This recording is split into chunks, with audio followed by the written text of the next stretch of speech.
Caião, eu vivo uma monstruosidade. Uhum. Olha, Caio, eu vou dizer, é estritamente secreto. É um segredo meu e do meu irmão. Somos filhos do mesmo pai e da mesma mãe. Eu tenho 17 anos e ele tem 19. E há um ano temos relação sexual. Eu sei que é um absurdo, mas não conto a ninguém, tampouco paro com essa prática. É o nosso segredo. Se contar para nossa família, será uma catástrofe. Entretanto, eu amo. Gostaria que nada disso fosse anormal. Não sei o que fazer, Caio. É uma amiga. Eu sei. Eu conheço casos de irmãos que se apaixonaram por irmãs e vice-versa. Caio. E mesmo irmãos consanguíneos. Eu conheço. Como conheço casos em que essa paixão não desembocou em sexo, mas desembocou em superproteção.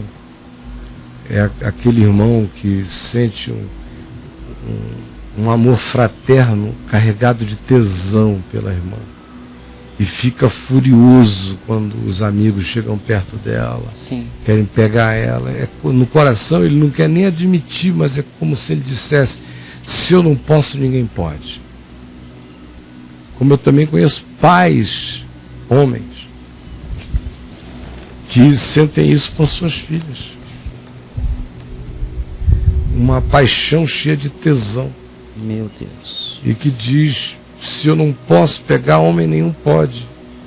E em geral eles expressam isso como um ciúme louco e doentio, mas lá no fundo do coração é uma pulsão incestuosa encravada na alma. Porque ter cuidado da sua filha, proteger, divertir, ensinar, é uma coisa, ter zelo. Agora, certas ações que eu vejo por aí são de natureza passional. São pais apaixonados, irmãos apaixonadas, irmãs apaixonadas por seus irmãos. Tem muita irmã apaixonada. E não transam, mas ela boicota os namoros do irmão. Todas as namoradas ela odeia. E é doentio assim. Na Bíblia você tem, primeiro precisa se dizer que a humanidade começou com relações que na época não eram incestuosas, mas hoje em dia seriam consideradas incestuosas. Porque o pessoal diz: com quem que Caim casou? Com a irmã dele. Com quem que Noé casou? Com que Abel casou? Com uma irmã dele. Com quem que Sete casou? Com uma irmã dele. Todo mundo foi casando com a irmã, que foi virando prima, que foi virando de segundo grau, de terceiro grau. Depois de um tempo que foi virando estranho, que foi virando apenas da tribo, que depois virou apenas da nação, da etnia. Mas começou um dia numa célula máter. Então, quando não se tem alternativa, a alma humana não sente o encontro com o irmão consanguíneo na cultura desenvolvida pela civilização humana. A alma humana não sente, quando não tem alternativa, não sente aquele encontro como incesto. É a multiplicação das alternativas que incestua o nosso olhar do outro igual, que saiu do meu pai e da minha mãe. Sim. E isso não só por convenções, ou por tabus, ou por ditames, ou por preceito, ou por mandamento, por exemplo, do Velho Testamento. Não. O instinto também sabe que isso não é saudável. Porque esse tipo de relações tem todas as chances de degradarem a genealogia humana. A prole nascendo defeituosa. Então, o próprio animal masculino, mamífero, e o feminino já rejeitam a presença do irmão num ambiente social de pluralidade e multiplicidade de alternativas de encontro, de coito, falando uma linguagem só animal. Então, quanto mais alternativa, mais irmão ele se torna e mais o meu instinto animal até o rejeita, porque toda a minha sabedoria celular diz que aquele coito pode não produzir a melhor descendência em mim. E saber disso está embutido em mim. Agora, no início, quando não havia essa alternativa, aquele encontro ali não sofria nem essa consideração. Ele nem existia como alternativa, o outro nem existia como um irmão, na perspectiva em que a gente pensa irmão hoje. Hoje o nosso irmão é o nosso irmão no meio de bilhões de outros que não são irmãos. Ali o irmão era filho do Adão e filho da Eva. Era só uma menina a ser devidamente possuída, se fosse o caso. Na família de Davi, por exemplo, você tem aquele caso do Amnon, filho de Davi, com uma das mulheres de Davi. Davi teve 8 esposas, e que se apaixonou, tem poucas para os padrões da época, né? E que se apaixonou por uma outra filha de Davi com uma outra mulher de Davi. Sim. Que era irmã de um rapaz chamado Absalão, a Tamar. E aí o Amnon disse, pelo amor de Deus, essa filha do papai está um negócio. Meia irmã. Meia irmã. Como Abraão, foi meio irmão de Sara. Sim. Eles tinham um progenitor comum. Sim. Na antiguidade, isso não era uma coisa assim, como no interior do Amazonas e no nordeste do Brasil. Aonde quer que a população diminua, o sentimento de parentesco também regride, criando mais facilidade de primo com prima, tia nova com primo mais velho. Tem um monte de histórias que a gente conhece pelo interior do Brasil inteiro e pelo interior do mundo e na antiguidade. Pois bem, então, esse Amnon ficou absolutamente tomado de desejo por Tamar. Pela meia irmã. Aí um dia ele se fez de doente e mandou um recado para ela dizendo que ele estava com fastio, muito doente, que ele não ia conseguir comer, a menos que ela, Tamar, levasse para ele uma comida especial que ele já tinha designado qual era. Aí a Tamar queria ajudar o irmão, né? Estava uma mulherzinha toda bonitinha, toda lindinha, toda perfeita, cheirosa. Pegou o guisado que ele queria, a comida que ele sonhava em ter, e disse que só da mão dela ele comeria, e entrou no quarto dele, fechou a porta, e chegou lá e disse, está aqui, meu irmão. Aí ele, olha, pegou o pote para o lado e incestou a bichinha. E ela disse, não faças isto. Pede ao papai, que o papai me dará a ti como esposa. Mas não me tomes assim, porque isso ia ser uma vergonha para a casa do nosso pai e para todo Israel. Não é assim que se faz em Israel. Mas o homem não foi lá e carcou.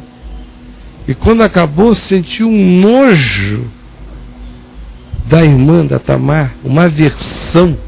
Olha. Que não queria mais nem ver a cara dela, a ponto de ela dizer, agora, a segunda afronta que tu me fazes ainda é pior do que a primeira. Revelando que no coração dela ela também tinha um sentimento por ele. Porque a rejeição dele, depois de tê-la usado, foi para ela um golpe que ela dizia foi pior do que a gente não ter respeitado a dignidade do que era melhor para mim e para você. É a rejeição que eu experimento agora, que está doendo aqui dentro de mim. Então, os exemplos humanos, bíblicos, existem em todos os lugares. Agora, isso é uma fragilidade de natureza psicológica dela, e tem a ver com uma doença de narcisismo da parte de ambos. Eles só comem um ao outro porque eles não podem comer a si mesmos. Ela e o irmão dela. Ela se cultua no irmão dela. E o irmão dela se cultua nela. Você está me compreendendo? O narcisismo de cada um deles é forte. Eles se acham pessoas extremamente especiais em determinada perspectiva que ela sabe do que eu estou falando, a ponto de que somente ele poderia percebê-la e ela percebê-lo. E eles pactuam esse narcisismo pela via que começou por uma admiração, por um culto recíproco à personalidade de ambos, e que neles carrega também a apreciação do próprio tesão que eles têm por eles mesmos narcisisticamente como objeto de desejo, e como cada um deles sente a mesma coisa de si mesmo, isso irradiou de tal modo que eles disseram um para o outro, mesmo antes de falarem: eu sou tão gostoso que eu merecia te pegar, e você é tão gostosa que eu deveria te possuir. Mas é ainda um culto a esse narcisismo que existe entre eles. Sabe qual é a desgraça crescente do problema? É que esse é um mecanismo psicológico tão sutil que ele desenvolve, e não precisa de tanto tempo, ele desenvolve um processo de simbiose na alma dos implicados, no caso dela e do irmão. Vão se simbiotizando. E quanto mais o tempo passa, o pacto é mais profundo, o segredo é maior, o sentimento de possessividade vai aumentando, as doenças de cada um se desenvolverão de modo diferente, porque eles têm personalidades diferentes, mas a aglutinação, a simbiose, vai ser a escravidão que os perseguirá para o resto da vida. Ela não vai conseguir ser feliz com ninguém na vida, nem ele com ninguém na vida. Nem com ela. Muito menos com ela. Sim. Com ela, se eles se dedicassem um ao outro como marido e mulher, surgiria dentro deles uma aversão um pelo outro em algum tempo, pouco tempo. Profunda aversão um pelo outro. Sem falar no que isso significaria para os pais deles e para todo mundo, mas esquecendo a família e o mundo, só os dois numa ilha deserta. Sim.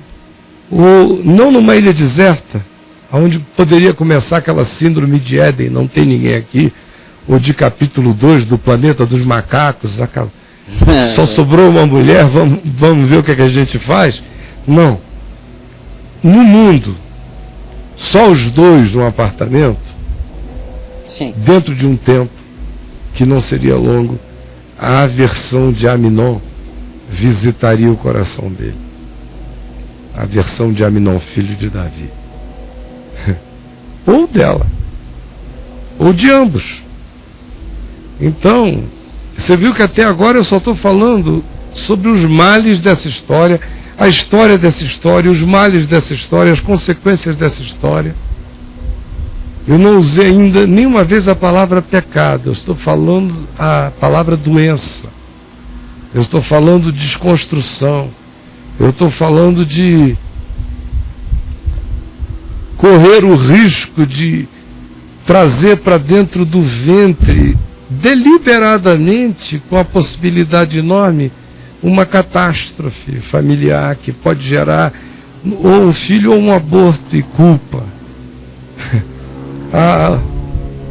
Estou falando na continuidade disso e no que vai gerar na mente de ambos, como vão adoecer como vão se tornar chifópagos, presos por esse pacto sexual, como isso vai inviabilizar toda a felicidade deles, e como eles se infelicitariam se tentassem fazer disso um casamento assumido, não se suportariam, porque se um dia um irmão conseguiu viver casado com uma irmã, isso foi no tempo em que a alma sabia e que não tinha alternativas.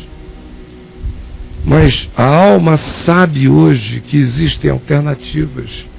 Por isso a alma não se assossega quando a gente faz uma escolha que é apenas justificada pelo nosso narcisismo biológico, familiar e psicológico. A nossa adoração de nós mesmos projetada como um encontro com o quase idêntico, só diferente sexualmente no meu irmão ou na minha irmã. A alma não se satisfaz, porque ela sabe que tem alternativas de cura para fora disso. Então o que é que você tem que fazer? Convide o seu irmão para assistir esse programa com você. Convide, diga que você falou aqui. Você só falou porque você está desconfortabilíssima. Você sabe. Ele também sabe. Mas vocês têm que enxergar o narcisismo de vocês. Vocês têm tesão em vocês mesmos. E por isso vocês se comem com esse desejo, porque ele é o que há mais próximo de você poder comer você. E você é para ele o que há mais próximo dele, que não pode comer a si mesmo, e pega você. E alimenta esse ciclo desse culto hedônico, incestuoso, narcisístico, e que cria um pacto de morte nas almas de vocês. Então, isso é uma feitiçaria, minha filha. Uma feitiçaria psicológica e espiritual. Os ingredientes são esses. Para catástrofe, para tudo que pode dar errado. Convide-o a assistir com você. E diga a ele, é por essa razão que nós vamos parar isto agora. Agora. Nunca mais. Chega. E pronto, acabou, não dê mais mole. Dessa hora em diante ele tem que virar.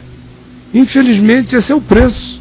Não dá mais para ter aquela intimidade. Não dá mais para um monte de coisas. Acabou, ele é como na sua casa. Não do ponto de vista do seu carinho fraterno, do seu amor fraterno, mas na sua casa, ou você na casa dele, quando ele tiver a dele, ele é como aquele irmão do seu amigo que visitou a família. Você não fica de calcinha na frente dele, não toma banho na frente dele, não sai de camisola na frente dele, não chama para dentro do seu quarto, não tem mais nada disso. Agora é sala de jantar e é mesa de televisão, é sala de TV, é conversa, vai ter que impor, vocês dois vão ter que se impor essa distância, para que daqui a um tempo, sarados desse início de vício horrendo para o futuro de vocês, vocês possam, livres disso, recuperarem bem mais adiante a amizade de vocês. Em nome de Jesus, é o que eu desejo que você faça, minha filha, de todo o meu coração. Eu peço por você. Esse programa vai repetir hoje às 2 da tarde, aliás, depois de 1 da tarde, 24 horas no canal 2. Resgatando programas antigos. No canal 1 repete às 4 e às 10. Então convide-o para assistir com você. Tá bom?